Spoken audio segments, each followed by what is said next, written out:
So, what's our real purpose in life? It's a huge question, right? Well, in this explainer, we're going to dive into a spiritual text that gives a really powerful answer. And it all comes down to one central idea that kind of sets the stage for everything else. Okay, this one line, this is the bedrock for everything that follows. It's saying that our existence has a really clear starting point and a clear finish line. The beginning is all about knowledge, but the end game, well, that's all about observance. Let's break down what that actually means. So, why are we even here? The text argues that the entire point of creation is for us, for humanity, to get to know God. This isn't just some cosmic accident, it's by design.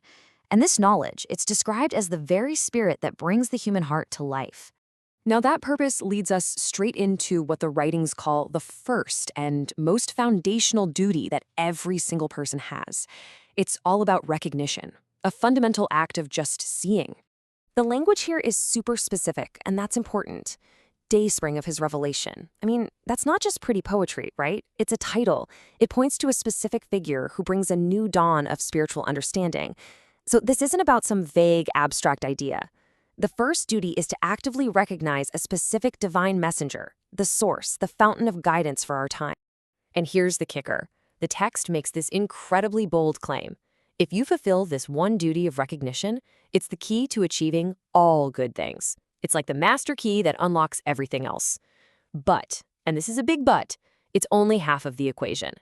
See, that first duty, it doesn't just stand there on its own. The text introduces what it calls its inseparable twin, the duty of observance. And this is so crucial. Just knowing something isn't enough. Observance is all about action. It's about taking those teachings you recognized and actually putting them to work in your daily life. This is where faith gets real. This chart really lays it out perfectly, doesn't it? Recognition is the knowing and observance is the doing. One is about seeing the source, and the other is about living by what comes from that source.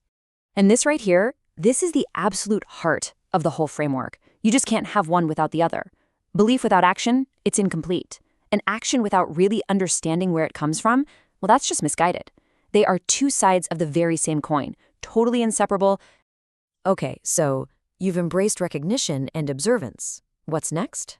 Well, the text introduces a quality that it calls the first and foremost duty to come after those two, steadfastness. Just let that sink in for a second. Out of all the good things a person could possibly do, this text says steadfastness is the king of all acts. It's not just another virtue, it's the supreme virtue that makes all the other good deeds even matter. So, what does that kind of steadfastness even look like? We're talking about an unshakable conviction, a resolve so solid that literally nothing, no opposition, no peer pressure, no challenge in the world could ever turn you away from the path you know is true.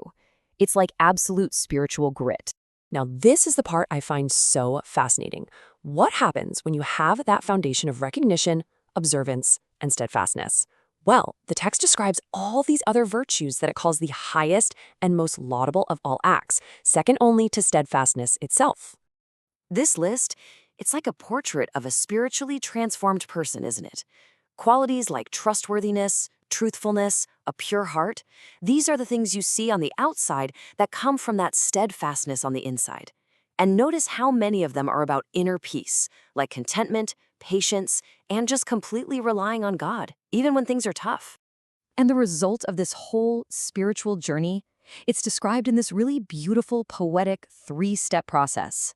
First, you seize the chalice. That means you fully embrace the teachings. Then, you magnify his name by sharing what you've learned. And finally, you conquer the hearts of men, not with force, but with the pure, transformative power of the message itself. So, when you put it all together, this whole framework is designed to do one thing: bring the human spirit to life. It's so much more than a list of rules. It's a pathway to a life filled with purpose, with resilience, and with positive influence. And it's all powered by that knowledge of God. And that kind of leaves us with a really powerful question to think about, doesn't it? In a world that is constantly changing, full of distractions, what does it really mean to be steadfast? What does this ancient call for recognition, for observance, and for that unwavering faith, what does it demand from us in our own lives right here and now?